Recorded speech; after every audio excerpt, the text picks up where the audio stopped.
یزید کا مسئلہ میں نے بیان کیا تھا. ایک تو مجھ سے سبقت لسانی سے یہ غلطی ہوئی ہے کہ میں نے کہا یزید نے حضرت حسین کے جو ہونٹ مبارک تھے اس پہ چھڑی ماری. وہ ابن زیاد نے, کیا ہوا, وہ ابن زیاد تھا کوفہ کا گورنر. سبقت لسانی ہوتی ہے, آدمی کے دماغ میں کچھ ہوتا ہے, زبان سے غلطی سے کچھ اور نکل جاتا ہے. پھر میں نے اس کی وضاحت بھی کی, بھائی وہ یزید نہیں وہ ابن زیاد تھا, لیکن وہ وضاحت مارکیٹ میں چلی نہیں, وہ کیونکہ کلپ چلا گیا, وہ لاکھوں وہ ملین لوگوں نے سن لیا. اب سب کہہ رہے ہیں, ایک طرف کہہ رہے ہیں کہ یزید کو لعنت اللہ علیہ نہ کہو, دوسری طرف کہہ رہے ہیں انہوں نے چھڑی, کیونکہ اگر یزید نے چھڑی ماری ہے یا یزید قتل میں شریک تھا تو پھر وہ بہت بڑا لعنت اللہ علیہ تھا. تو حضرت مفتی تقی عثمانی صاحب کی تحقیق یہ ہے کہ یزید کے بارے میں مستند روایات سے ثابت نہیں ہے کہ وہ حضرت حسین کے قتل میں شریک تھا. اس لیے حضرت نے مفتی تقی عثمانی صاحب نے بہت ہی پیاری بات لکھی ہے, فرمایا کہ یہ تو ثابت نہیں ہے کہ قتل میں شریک تھا, لہذا اس کی وجہ سے بعض لوگوں نے اس کو رحمت اللہ علیہ بنا دیا. کیا بنا دیا؟ لیکن فرمایا کہ اتنا بھی نہیں ہے کہ رحمت اللہ علیہ کہنا شروع کر دو, اس لیے کہ اس کے دور حکومت میں قتل بہرحال ہوا ہے. تو آپ کے دور حکومت میں نبی کے نواسے قتل ہو گئے, تو یہ بھی بہت بڑا جرم ہے. اس لیے انہوں نے اعتدال والی بات کہی کہ ہاں یہ پھر ایک بڑا جرم یہ کہ پھر وہ کوفہ کے گورنر کو معزول کیوں نہیں کیا, معزول کیوں نہیں کیا کوفہ کے گورنر کو, یہ بہت بڑا سوال ہوتا ہے. تو اس سوال کی وجہ سے بھی ہم یزید کو اچھا نہیں کہہ نہیں سکتے, ہم اس کو اچھا. پھر سوال پہ لعنت اللہ علیہ کیوں نہیں کہہ رہے؟ بھائی لعنت اللہ کہنے میں احتیاط کر رہے ہیں, احتیاط اس لیے کہ عین ممکن ہے کہ اس کے پاس کوئی عذر ہو کہ میں ابن زیاد کو معزول نہیں کر سکتا.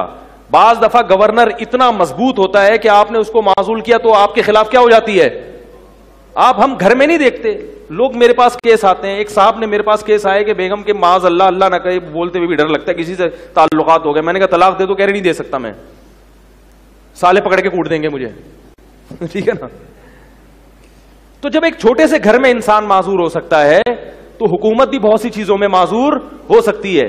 لیکن پھر بھی یہ ایسے دلائل نہیں ہے کہ ہم اس سے یزید کی تعریفیں شروع کر دیں. تو اس لیے اعتدال والی بات کیا ہے؟ توقف. یوں بولو بھائی اللہ تعالیٰ حضرت حسین کے قاتلوں پر 100 مرتبہ لعنت فرمائے, نام لینے کی ضرورت نہیں ہے, کیونکہ تاریخ میں بہت کچھ الٹا پلٹا کر کے مسخ کر کے پیش کیا گیا ہے. اور اگر کسی عالم کی تحقیق ہے کہ یزید کو لعنت اللہ علیہ کہا جائے تو وہ اگر اپنی تحقیق پہ مطمئن ہے تو ان کو کہنے دو, ان کو بھی ملامت کرنے کی ضرورت نہیں ہے. شیعہ حضرات کی اگر واقعی یہ تحقیق ہے, اپنے ذاکروں سے سن کے نہیں, ذاکروں نے تو نیپال میں مردوں کو زندہ کیا ہے, آج کل نئی رپورٹ آئی ہے. کچھ شیعہ میں سمجھدار بھی ہوتے ہیں الحمدللہ, انہوں نے خود کمنٹ کیے کہ یہ ذاکر کیا ہیں, یہ ہمارے مذہب کو کیا کر رہے ہیں, بدنام کر رہے ہیں. تو میں نے کہا چلو ان کو اتنا تو احساس ہوا کہ کن لوگوں کو لا کے تم نے بٹھایا ہوا یہاں پہ. نیپال میں مردے زندہ ہو رہے ہیں, حضرت عباس آ کے مردوں کو زندہ کر رہے ہیں, صبح ماتم ہوا, پتہ نہیں کیا کیا. اتنے تو ہمارے والے جو ہیں وہ ایک حضرت جی وہ بھی نہیں پھینکتے. خیر, تو کیا کہہ رہا تھا یار میں, ہاں تو اگر کسی شیعہ محقق کی تحقیق ہو, واقعی محقق ہو کہ تحقیق ہو کہ واقعی یزید اس میں, تو اپنی تحقیق اگر اس کی ہے وہ اس بیس پر یزید پر لعنت کرتا ہے تو ہمیں اس پر بھی کوئی اشکال نہیں ہے. ہم تو لوگوں کو اپنا موقف بتا رہے ہیں کہ بھائی ہمارے سامنے چونکہ ثابت نہیں ہوا اس لیے ہم احتیاط کر رہے ہیں.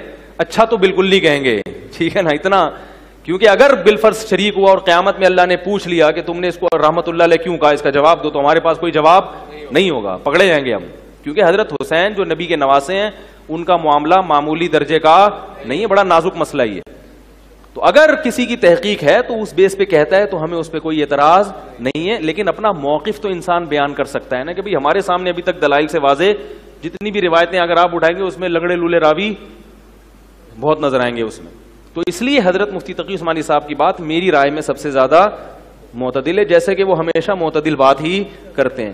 اگر اس سے کوئی اختلاف کرتا ہے تو ٹھیک ہے, وہ اختلاف کا حق ہر ایک کو ہوتا ہے, وہ کر سکتا ہے اپنی تحقیق کی بیس پہ.